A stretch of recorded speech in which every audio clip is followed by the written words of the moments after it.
Hello everyone, you want to change your medium. आप अपने medium को हिंदी मीडियम से इंग्लिश मीडियम में शिफ्ट करना चाहते हैं। पहला क्वेश्चन आपके माइंड में आएगा, क्यों चेंज करना है। आप यूपीएससी की प्रिपरेशन में हैं, आप यूपीएससी की वेबसाइट पे जाइए। आप यूपीएससी की एक रिपोर्ट है, अभी रिसेंट में रिलीज हुई है, उसको रीड करिए। उसमें आपको मालूम चल जाएगा कि कितने परसेंट हिंदी मीडियम के एस्पिरेंट सेलेक्ट हो रहे हैं। 2%, 1%, 2.4%, ऐसे करके ये नंबर्स हैं। तो अगर 1000 वैकेंसीज आ रही हैं तो आप समझ लीजिए कितने लोग सेलेक्ट हो रहे हैं। ठीक है, तो आपको इस चीज़ को सोचना समझना है कि आपका जो यूथ है, जो आपकी एनर्जी है, जो आपका टाइम है, जो मनी है, जो आप इन्वेस्ट कर रहे हैं, उसका एंड रिजल्ट क्या हो सकता है। ज़्यादातर 100% तो nobody can be sure that if you are preparing from English medium also you will definitely clear this examination. But Hindi medium से अगर आप अपने एग्जामिनेशन को प्रिपेयर कर रहे हैं then the chances of getting in the civil services examination are very very grim, very very minute, very very little, right. तो अब हिंदी मीडियम से इंग्लिश मीडियम में कैसे चेंज करते हैं, राइट। अब देखिए, सबसे पहले ये एनसीईआरटी है। NCERTs are must for all the UPSC aspirant. ठीक है, अगर आप कोई भी मीडियम से, हिंदी इंग्लिश किसी मीडियम से, यू मस्ट रीड एनसीईआरटी। और ये जो आपकी 6th क्लास की एनसीईआरटी है, इसका नाम है आवर पास्ट। आवर पास्ट नाम है इसका, राइट। 6th क्लास की एनसीईआरटी है, 6th क्लास की एनसीईआरटी है सोशल साइंस की, हिस्ट्री की। बेसिकली ये एंशिएंट हिस्ट्री की है। एंशिएंट का मतलब होता है प्राचीन, राइट। हिस्ट्री मतलब इतिहास। अब ये चैप्टर जो है, इसका हमने फर्स्ट पैराग्राफ इससे जस्ट पहले वाले लेक्चर में कंप्लीट किया है, राइट। अब आज हम यहां से देखना शुरू करते हैं, राइट। ये सेकेंड पैराग्राफ है, वेयर डिड पीपल लिव।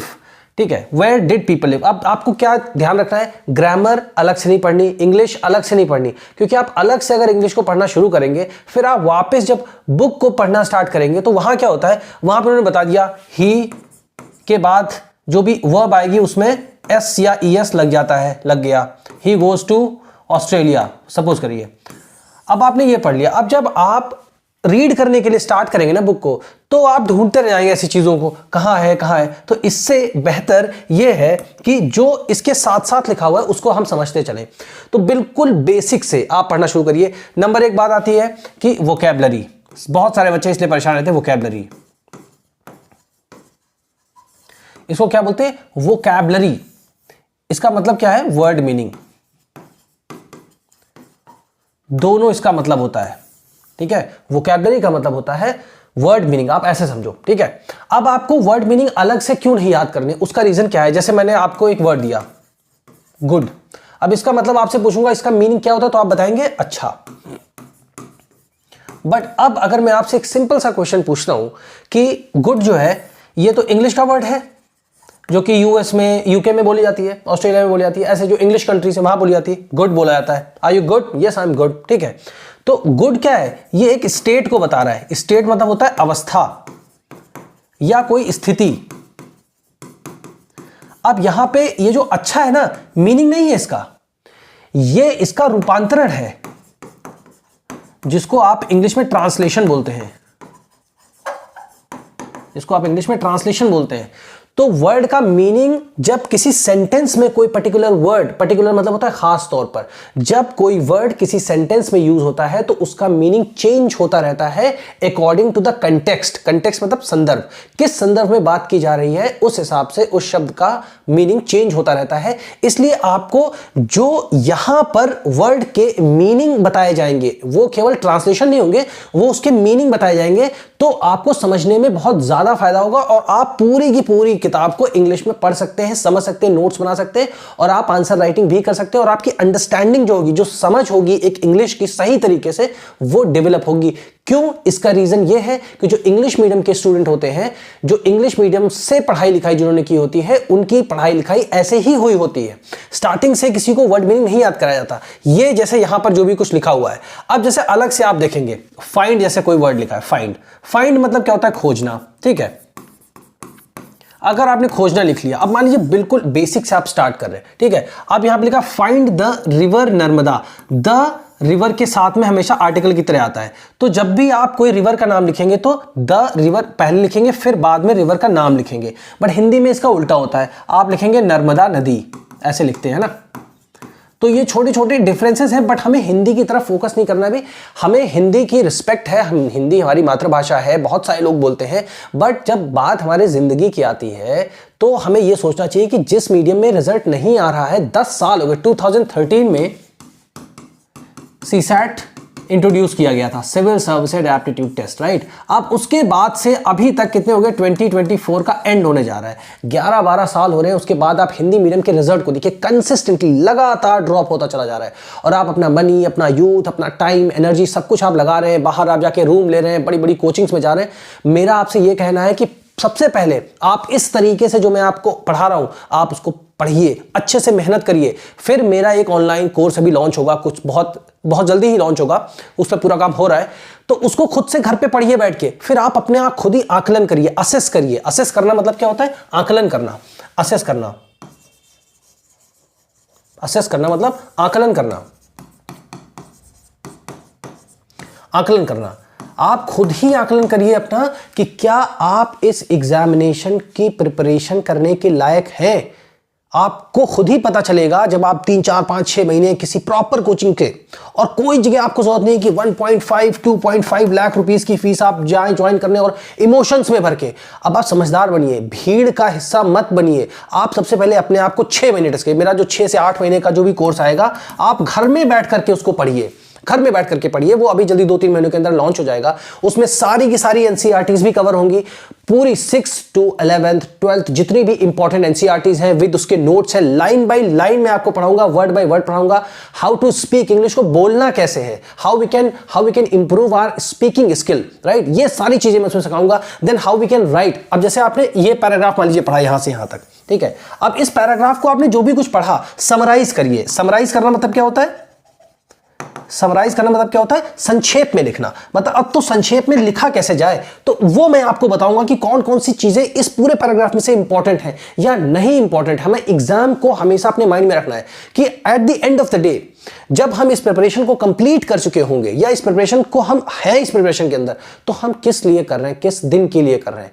उस दिन के लिए हमें याद रखना है कि हाँ, हमें अल्टीमेटली मेंस में लिखना है, या प्रीलिम्स में कोई क्वेश्चन आएगा फैक्चुअल, तो हमें कैसे सॉल्व करना है। हमारा माइंडसेट वो होना चाहिए, ठीक है ना। तो जो भी कोर्स आएगा पहले उसको पढ़िए, अपनी मनी बिल्कुल बर्बाद मत करिए, वक्त मत बर्बाद करिए, भीड़ का हिस्सा मत बनिए। खुद से सोचिए, आपका मन आपको खुद बताएगा कि आप 6 महीने मेहनत करोगे ना अपने घर पे बैठ करके।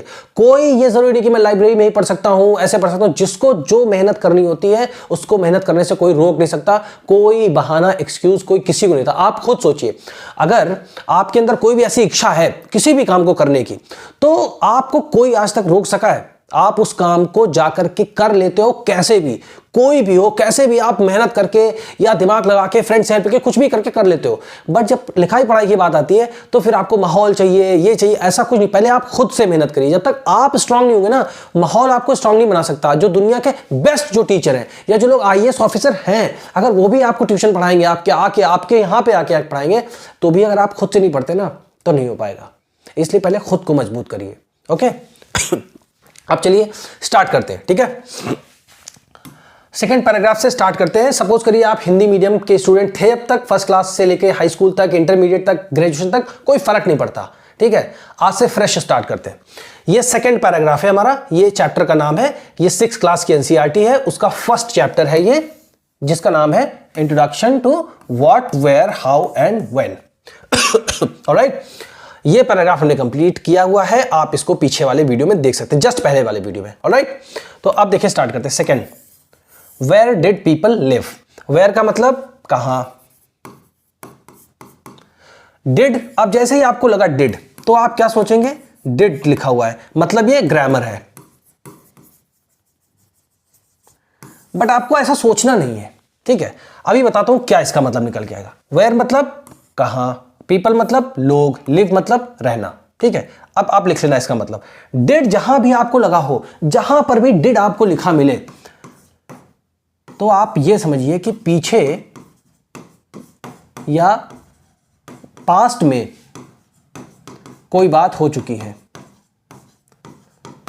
कोई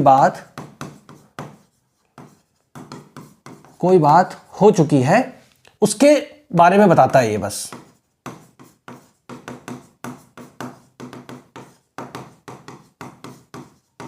उसके बारे में बताता है। अब जब भी आपको डिड लगे तो समझिए पीछे की कोई बात है, पीछे की कोई बात है, उसके बारे में बात हो रही। पहले आप आइडेंटिफाई करना सीखिए, पहचानना सीखिए। बस आपको पास्ट प्रेजेंट फ्यूचर कुछ नहीं सोचना है।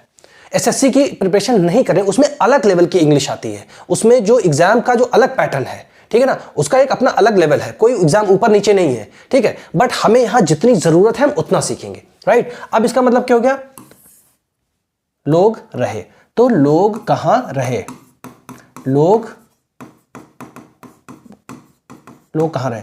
अब देखिए जो सेंटेंस निकल करके आया है, इससे इसका जो एक भावार्थ, जो इसका एक मीनिंग निकल के आ रहा है, उससे हमें लग रहा है बात कुछ पीछे की हो रही। लोग कहां रहे, लोग कहां रहे थे, राइट, या कहां रहते थे।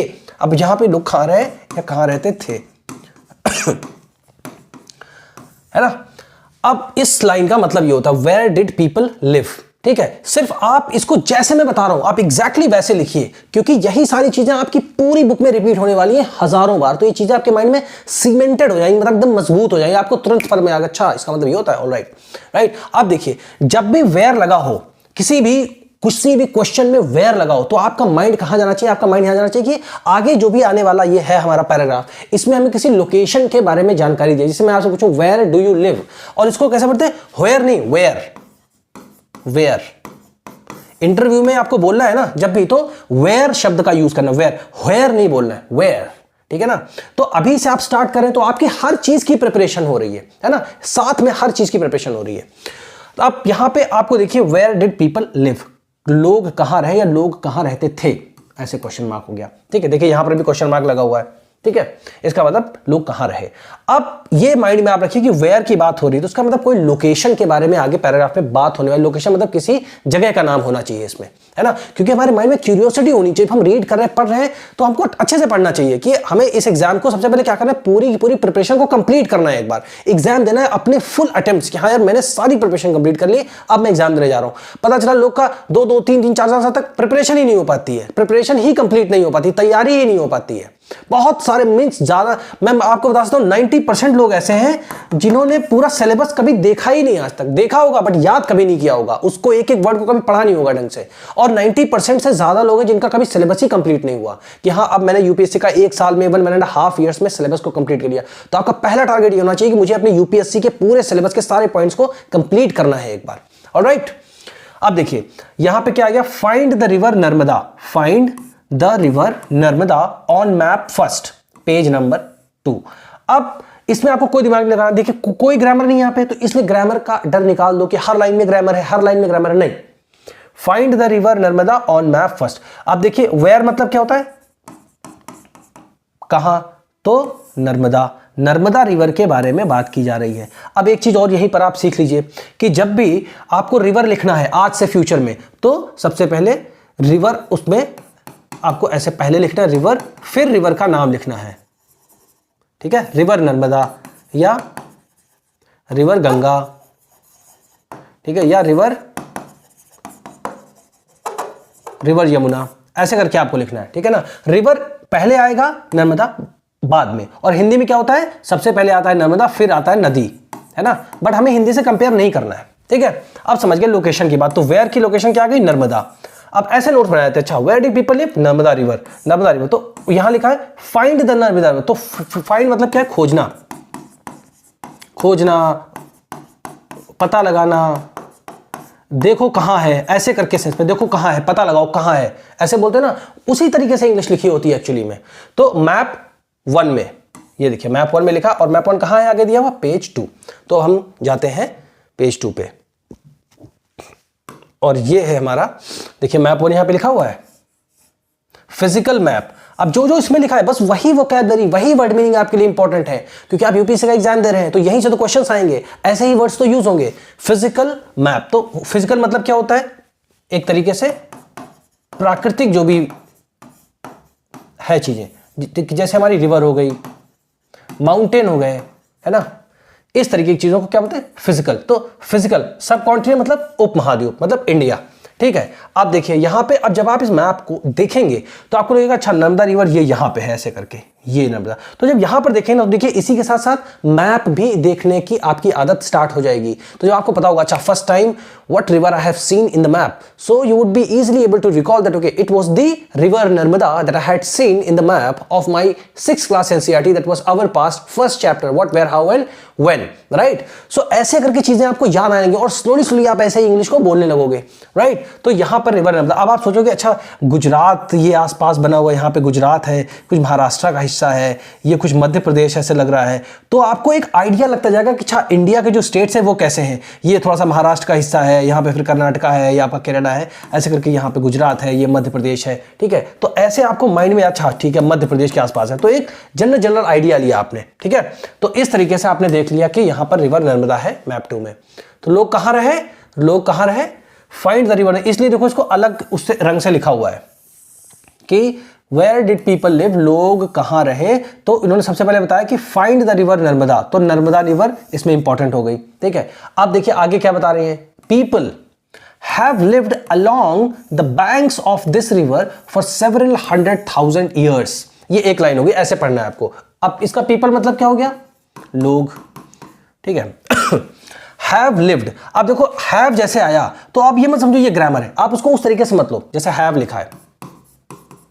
अब इसका खुद का कोई मतलब नहीं होता, ये सब हेल्पिंग वर्ब्स है, हमें वो नहीं सोचना। अब हैव के बाद कोई ना कोई वर्ड जरूर आएगा, 100% कोई वर्ड आएगा, और वो वर्ड 99% के केसेस में क्या होता है, एक वर्ब होती है। तो लिव यहां पे एक वर्ब है, तो LIVE। अब इसका मतलब क्या होता है, रहना, ठीक है ना। तो हैव जब लगा हो उसके बाद जो भी वर्ब आई हो कि रहना, अब उसके बाद में अगर ईडी लगा हो उसके अंदर, मतलब रह चुके, वो काम हो चुका है, वो काम हो चुका, मतलब रहने का काम हो चुका है। तो पीपल हैव लिव्ड, तो अब हैव लिव्ड का अगर आप अलग से वर्ड मीनिंग लिखो ऐसे करके हैव लिव्ड, तो इसका मतलब क्या है, रह चुके हैं, रह चुके हैं। बस ऐसे आप जब याद कर, अब आप कहीं भी कुछ भी देखेंगे, अब जैसे यहां पे पीपल लिखा है तो पीपल मतलब है लोग, लोग रह चुके हैं। अगर हम इस चीज का खाली मीनिंग देखें, पीपल हैव लिव्ड, तो लोग, लोग रह चुके हैं। अब यहां पे अगर इसको पीपल को हटा दे, है ना, या किसी का नाम लिख दे, तो क्या हो जाएगा, सेम चीज, बस अगर नाम है सिंगुलर आ जाएगा तो हैज लग जाएगा, बाकी मीनिंग बिल्कुल सेम रहता है। तो बट इसका मतलब क्या है, लोग रह चुके हैं, लोग रह चुके हैं। तो आप इसको ऐसे वर्ड मीनिंग आप ऐसे बनाइए, देखिए आपको इतने हेल्पफुल होंगे कि आपको पूरा पूरा सेंटेंस का मीनिंग पता चलने लगेगा। तो people have lived, people have lived, तो लोग रह चुके हैं, यहां तक आपको पता चल गया। अलोंग मतलब क्या होता है, किनारे या साथ साथ। अभी देखिए अलग से, अभी इसका मतलब पता चलेगा। अब लोग कहां रह चुके हैं, लोग रह चुके हैं, बट कहां रह चुके हैं, along the banks of this river. तो दिस रिवर की कौन सी रिवर की बात करें, नर्मदा रिवर की बात करें। Along the banks of this river for several 100,000 years, तो अब इसका मतलब निकालना है, along the banks of this river. अब अलोंग मतलब क्या हो गया, साथ साथ या किनारे। बैंक्स मतलब क्या होता है, नदी का किनारा, नदी का किनारा। अब नदी का किनारा कैसा होता है, जैसे मान लीजिए ये रिवर है, ठीक है, ये तो जो ये एरिया है ना इसके आसपास का, जो इसके बाहर का किनारा है, यहां पर जो है लोग रह चुके हैं, यहां पर लोग रह चुके हैं। अब अलोंग द बैंक्स ऑफ मतलब अलोंग मतलब इसके साथ साथ वाले एरिया में, या इसके आसपास, अलोंग मतलब साथ पास, इस वाले एरिया में लोग रह चुके हैं। अब कब, कितने दिनों के लिए रह चुके हैं, फॉर सेवरल, सेवरल मतलब होता है कई, या बहुत ज्यादा, ठीक है, या एक से ज्यादा, सेवरल मतलब एक से ज्यादा, ठीक है। सेवरल 100 मतलब क्या होता है, 100, 1000 मतलब 1000, है ना। 100,000 ईयर्स मतलब कई 100,000 साल तक लोग जो है इस नदी के किनारे पर रह चुके हैं, ठीक, ये इसका मतलब हो गया। जो आप ऐसा समझ लेंगे ना, तो स्टार्टिंग में आपका टाइम थोड़ा ज्यादा लगेगा, बट आपका फाउंडेशन एकदम मजबूत होगा, राइट। तो आपको सबसे पहले अगर मान लीजिए एग्जाम में आता है तो नर्मदा रिवर ही याद आई, क्योंकि यहां लिखा है सेवरल 100,000 ईयर्स, कई 100,000 साल पहले तक लोग यहां पर रह चुके हैं, राइट। अब आगे बढ़ते हैं, फिर यहां पे लिखा है some of the earliest people, earliest इसको कैसे पढ़ेंगे, अर्लीस्ट, अर्लीस्ट ऐसे पढ़ेंगे, some of the earliest, earliest मतलब सबसे पहले, सबसे पहले। अब जैसे अर्लीस्ट का मीनिंग मैं आपको समझाऊं, जैसे मान लीजिए कि आपसे मैं पूछूं आप सुबह कितने बजे उठते हो, तो आप बोलेंगे I get up early in the morning. तो अर्ली मतलब क्या हो गया, ये हो गया पहले। अब मान लीजिए 6-7 लोग सो रहे हैं, 6-7 है लोग सो रहे हैं। अब मैं उनसे पूछूं आप सब, तो वो बोलेगा, एक बोलेगा I get up earliest. Earliest मतलब जो ये 6 लोग हैं ना, इन सबसे पहले मैं उठता हूं। I get up earliest among all of them, है ना। तो ये हो गया अर्लीस्ट मतलब सबसे पहले।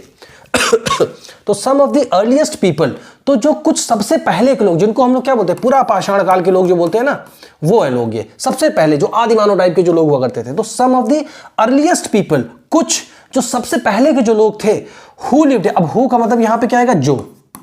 आप बस ऐसे नोट्स बनाते जाओ, who lived here, who lived here. अब देखिए यहां पे आएगा लिव्ड मतलब क्या है, रह चुके हैं, है ना। हु लिव्ड हियर जो यहां पर रहे, हु लिव्ड हियर जो यहां पर रहे।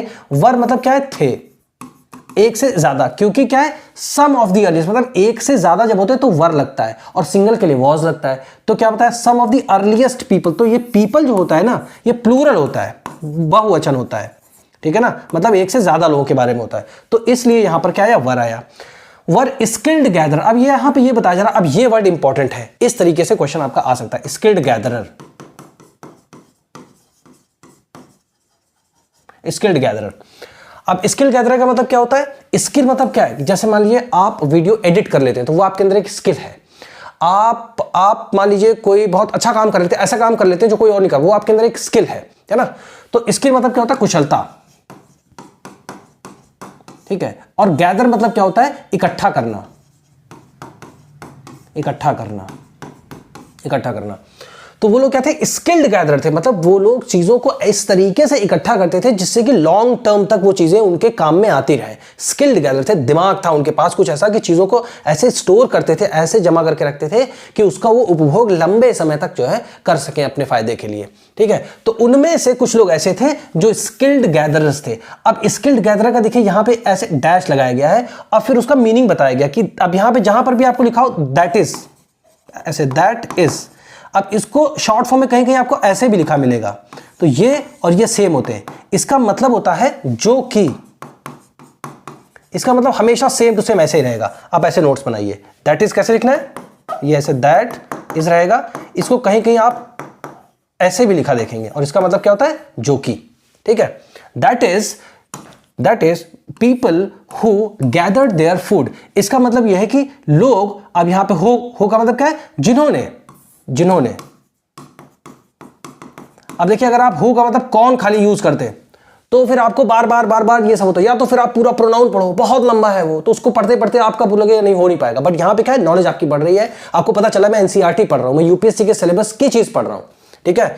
जिन्होंने गैदर्ड देयर फूड, तो देयर मतलब उनका, उनका अपना, मतलब उनका अपना। तो जिन्होंने अपना खाना एकत्रित किया, गैदर्ड मतलब क्या होता है, एकत्रित करना। तो बजाय कि आप कोई और चीज और किसी वर्ड को आप याद करें, ये वर्ड मीनिंग्स आपके लिए इंपॉर्टेंट है, ये फंक्शनल है, इनको आप यूज कर सकते हैं, ये आपके यूज में है, राइट। समझ गया आप, राइट। आप देखिए स्किल्ड गैदरर थे जो अपना खाना खुद इकट्ठा करते थे, यहां तक हमारा हो गया। फिर क्या लिखा है, दे न्यू। तो न्यू मतलब क्या, जानते थे, बस ऐसे हूबहू आप लिख लीजिए, न्यू मतलब जानते थे। वे, दे मतलब वे, दे न्यू। अब यहां पे ये जो दे आया, ये किसके लिए आया, पीपल के लिए आया, इन्हीं के लिए आया है, इन्हीं पीपल के लिए आया है, ठीक है। दे न्यू अबाउट मतलब के बारे में। अब किसके बारे में बात की जा रही है, about the vast wealth of plants. अब वास्ट वेल्थ, वास्ट मतलब क्या होता है, बहुत ज्यादा, बहुत ज्यादा। वेल्थ मतलब क्या होता है, धन। अब वो वाला धन नहीं है ये, अब ये वनस्पति है। अब जैसे मान लीजिए कोई एक जंगल है, उसमें फ्रूट्स भी हो रहे हैं, ठीक है ना, कुछ उसमें एग्रीकल्चर भी हो रहा है, कुछ इसमें फसलें भी हो रही हैं, क्रॉप्स भी हो रहे हैं, ठीक है ना। तो बहुत सारी चीजें हो रही है ना, वो इंसान को जिंदा रहने में हेल्प करती हैं ऐसी सारी चीजें, ठीक है। तो इन्होंने कहा कि they knew about the vast wealth of plants in the surroundings forest. Surrounding मतलब आसपास, जहां वो लोग, जैसे ये एक रिवर नर्मदा है ऐसे, तो यहां पर वो लोग रहते थे कहीं ऐसे ऐसे से, इसके आसपास के एरिया में रहते थे। तो यहां पर कहीं फॉरेस्ट भी थे, ऐसे ऐसे करके फॉरेस्ट थे, ठीक है ना, आसपास। तो यहां के फॉरेस्ट में उनको पता था कि क्या है, वास्ट वेल्थ ऑफ प्लांट्स है। प्लांट्स मतलब क्या होता है, वनस्पतियां। वनस्पतियां मतलब प्राकृतिक जो भी पेड़ पौधे हैं, ठीक है ना, खाने पीने योग्य जो भी सामग्री होती थी, उसको बोलते हैं वास्ट वेल्थ ऑफ प्लांट्स, ठीक है ना। इन द सराउंडिंग, सराउंडिंग मतलब इसके आसपास के एरिया में। तो सराउंडिंग मींस होता है आसपास का एरिया। तो आसपास के फॉरेस्ट में, आसपास के जो जंगल थे वहां पर उनको पता था। दे न्यू, वे जानते थे, इसका मतलब होगा दे न्यू, वे जानते थे किस चीज के बारे में, अबाउट मतलब के बारे में, किस चीज के बारे में, about the vast wealth of plant in the surrounding forest and collected roots. अब रूट्स जैसे मतलब शलजम हो गया, बीट रूट हो गया, चुकंदर हो गया, जैसे बीट रूट हो गया तो क्या है, ये हो गया। तो अब इन सबको इकट्ठा किया, कलेक्टेड मतलब इकट्ठा किया, रूट्स को इकट्ठा किया, फ्रूट्स को इकट्ठा किया उन्होंने, फ्रूट्स मतलब फल, एंड अदर फॉरेस्ट प्रोड्यूस। अब और भी जो भी चीजें फॉरेस्ट में उत्पादित होती हैं, जो भी होती हैं, पैदा होती हैं, फॉर देयर फूड, अपने खाने के लिए उन लोगों ने इन सारी चीजों को इकट्ठा किया, रूट्स को, फ्रूट्स को, और जो भी इत्यादि आइटम जो भी फॉरेस्ट में होते थे, जंगल में होते थे, राइट। अब देखिए, दे ऑल्सो हंटेड एनिमल्स। दे मतलब कौन, यही इन्हीं पीपल की बात की जा रही है, इन्हीं पीपल की बात की जा रही है, ठीक है, यही पीपल की बात की जा रही है। अब देखिए एक ही जगह कितनी बार पीपल यूज हुआ है, ठीक है, और देखिए दे भी इन्हीं के लिए यूज हुआ है, फिर देखिए दे इनके लिए यूज हुआ है, ठीक है। तो ऐसे जब आप चीजों को समझना स्टार्ट करेंगे ना, तो चीज आपके माइंड में क्लियर होना स्टार्ट हो जाएंगे कि एक पैराग्राफ को जब आप इतनी ज्यादा अच्छे से पढ़ लेंगे तो आपको दोबारा रिवाइज करने की जरूरत नहीं पड़ेगी, आप यहीं से नोट्स बनाइए साइड में और आगे बढ़ते रहिए, ठीक है। दे ऑल्सो, ऑल्सो मतलब होता है भी, दे ऑल्सो हंटेड एनिमल। अब देखिए ईडी लगा है ना, तो शिकार किया, किसका, जानवरों का, तो हंटेड एनिमल्स, तो उन्होंने, अब यहां पे इसका मतलब हो जाएगा उन्होंने जानवरों का भी शिकार किया, हो जाएगा उन्होंने जानवरों का भी शिकार किया। ऐसे करके जब आप चीजों को पढ़ना स्टार्ट करेंगे, राइट, तब आपका मीडियम भी चेंज होगा और आप सही दिशा में जाएंगे। स्टार्टिंग में आप थोड़ी ज्यादा मेहनत कर लेंगे, बट आपका फ्यूचर तो सिक्योर्ड है कम से कम, कि आपको सारी की सारी नॉलेज जो भी है आपके पास, अगर इंग्लिश मीडियम में रहेगी तो आपको definitely, if you are not able to clear the examination, at least you will be able to get the job somewhere in the market to survive yourself. But if you do not know anything, like suppose you have all the knowledge in Hindi but you have not been able to clear the examination, what would you do after that? People are selling map in the same Mukherjee Nagar where they have come to prepare for the IAS examination. This is the real story that I am telling you. So be very very realistic. आप अपने आंख नाक कान खोल के रखिए अपने future को। you have to think about yourself that you are at the center. When you feel good, when you are succeeding, that means only then you will be able to help to the society. The dreams that you have, only then when you will succeed, then those dreams will come true. Right, तभी आप लोगों के लिए कुछ कर सकते हैं। Only then you can help to the people, otherwise when you yourself are looking for help, right, whom would you be able to help? You will not be able to help any other person, right? So first of all, start thinking about yourself that yes, I am going to shift from Hindi medium to English medium and I will start preparing from now onwards and share this particular channel to all the Hindi medium aspirants. जिससे ज़्यादा से ज़्यादा जो Hindi medium के aspirants हैं वो जब English medium से प्रिपेयर करना स्टार्ट करेंगे, right, I will be teaching you line by line, word by word, definitely you will be able to clear this examination. And see, imagine a time जब Hindi medium के students English medium में shift करके पढ़ना start करेंगे तो सबसे पहले उनको कोई दिक्कत क्या नहीं होगी। एक तो उनको जैसे ये पढ़ते हैं हम लोग द हिंदू, ये पढ़ सकते हो आप, द इंडियन एक्सप्रेस पढ़ सकते हो आप, ये सारे जितने अच्छे अच्छे डॉक्यूमेंट्स हैं इनको सबको आप आराम से रोज पढ़ सकते हो। तो जो यहीं से आते हैं क्वेश्चंस आते हैं, ठीक है, एडिटोरियल्स आते हैं, आपका माइंड मेकअप होगा।